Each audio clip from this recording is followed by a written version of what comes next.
Di, Hmm? di po muna ako Di ka muna.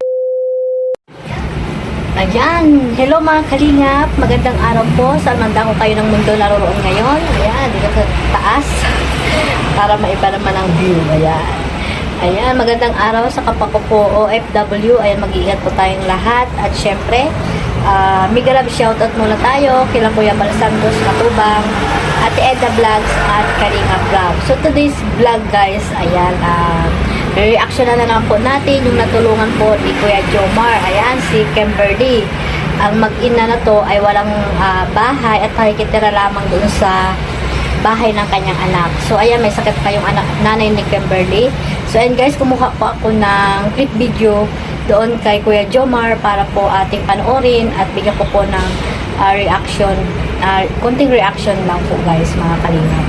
So, ayan guys, panoorin po muna natin. Dito na tayo. Nay, hello Nay. Magandang hapon po. Pagod ako. Kumusta Nay? Hello po, dito pala si Kimberly. Hello Kim. Good afternoon. Opo, ito po pala si Nanay. Hello Nay. Good afternoon po. So yun po mga kalingap, andito po si Kimberly. Tara Kim, kumusta Kimberly? ayos lang po. Ayos lang. Wala ka ng OJT ngayon? Wala na po, graduate na po. Graduate ka na? Opo. Kailan? Nung ano po, May 30 po. May 30 din? Hala, di ka nagsabi sa akin. Ang alam ko lang nag-OJT ka. Tapos na po. Tapos na pala. So, kung hindi po pala Kalingap nakakaalala po, si Kimberly po ay ano po siya ni Kalingap Ian. Na-scout po siya, beneficiary po siya ni Kalingap Ian. Pero humingi din po sa atin ng ano po si Kalingap Ian para po matulungan si Kimberly. So, ito na po ngayon si Kimberly. Bagong lipat lang kayo dito, Kimberly? Opo. Mga ilang buwan na kayo dito? March. March pa lang. So, bago pa lang kayo dito? Sino dati yung nakatira dito ngayon? Si ate. Kayo po? Kayo po ang ate ni Kimberly. Pang-ilan po kayo, ate? Pangatlo po. Tapos po kayo dito ang nakatira? Sino po ang kasama niyo po dito dati? Asawa ko lang po. Yung asawa niyo po? Saan po siya ngayon? Ayan dyan. Tapos na-busy ka rin dun ano? Oh. Na-focus ka sa OJT mo. Oh. Ngayon, tapos ka na graduate ka na ng Nang ano po. grade 12? Senior high po. Senior high. Hindi ko na malayan, Kim. Oo. Kumusta na si nanay mo? Maayos na po. Mais na po. May inaano pa si nanay mo? May sakit pa rin. Opo. Pero dati baga, nakaano si nanay mo, tawag niyan. Ininda niya yung sakit ng ano yun, sa tuhod. Yung high blood, yung sa ano po, sa lamig po. Sa lamig, oo, sa lamig. Ngayon po, okay na siya. Ayos na. Di Sige. na po. Okay lang mamaya si nanay mo? Makausap? Sige. Ngayon, Kim, darating yung pasukan na magka-college ka na? Tama ba? Hindi pa po ngayon. Hindi pa. Next year po. Next year? Oo, ngayong darating na Next year. Di ba, after nito, ilang buwan pa, pasukan nyo na ulit? Pero di po muna ako Di po muna ako ng college. Di ka muna, mag-stop ka muna ng college? Bakit? Next year na lang po ako. Next year ka na ng college? Bakit? Next year po. Bakit? So, ibig mong sabihin, mag-stop ka? Bakit? Maano muna po ako ng trabaho. Mahanap ka muna ng trabaho? Ng isang taon? Oh. Pero di pa naman tapos yung nyo? Entrance exam ba? Tawag doon? May mga last batch pa pong na entrance exam po. If ever na magpatuloy. Kung magpapatuloy ka, kaya pa naman ng oras. Hindi pa naman ulit ang lahat. Hindi po. Okay. Sige. Po, sa bahay nyo dati, sino nang nakatira doon? May nagtitira pa ba doon? Wala na po. Wala na. Nag-iba na po eh.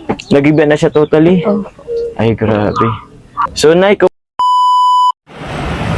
So ayan mga kalingap, napanood niyo po ang clip video na kinuha ko po sa vlog ni Kalingap Jomar. Sa hindi pa po nakapanood niyan, ayan, pakipuntahan niyo po ang kanyang YouTube channel para po mas marami pang manood at makasuporta po tayo kay Kalingap Jomar. So ayan guys, sa hindi pa nakasubscribe sa kanya at nakapanood ng full video na yan, puntahan niyo po ang channel ni Kalingap Jomar. So, and guys, no, napanood naman natin na itong si Kimberly ay patatapos lang din pala ng grade 12. Ayan. Sa katunayan po ay magka-college na siya ngayong pasukan. So, ayun nga, nakakalungkot isipin na sa kanyang porsigidong pag-aaral ay hindi muna siya makakapagtuloy-tuloy ng pag-aaral kasi nga wala silang kakayahan na makapag-aral siya. Wala siyang panggastos sa pag-aaral kasi nga yung nanay niya din ay mayroon ding sakit. Ayan, na nararamdaman sa ngayon at ayun nga ay naging okay na rin daw, sabi ng nanay ni Kimberly. So ngayon, sabi ni Kimberly ay hindi na siya makakapag-aral at magtatrabaho muna doon sa Manila. Ayan, napakahirap din ng sitwasyon ni Kimberly kasi nga sa Manila ay makakaipon ka rin pero hindi ganun kalaki, kasapat na maipon mo kasi nga sa Manila ay napakahirap din ang buhay at dito, nangilay na ang kamay ko. At ano daw dito, lahat din gastusin, no? Magbuo ka ng bahay, kaya siyempre yung mga ano mo, pamasahe mo, punta ng trabaho, tawag dito, pagkain mo pa araw-araw, ayan, no? Magkano lang naman ang sinasahod isang araw sa Manila, buti nga ngayon medyo okay na, 700 plus na.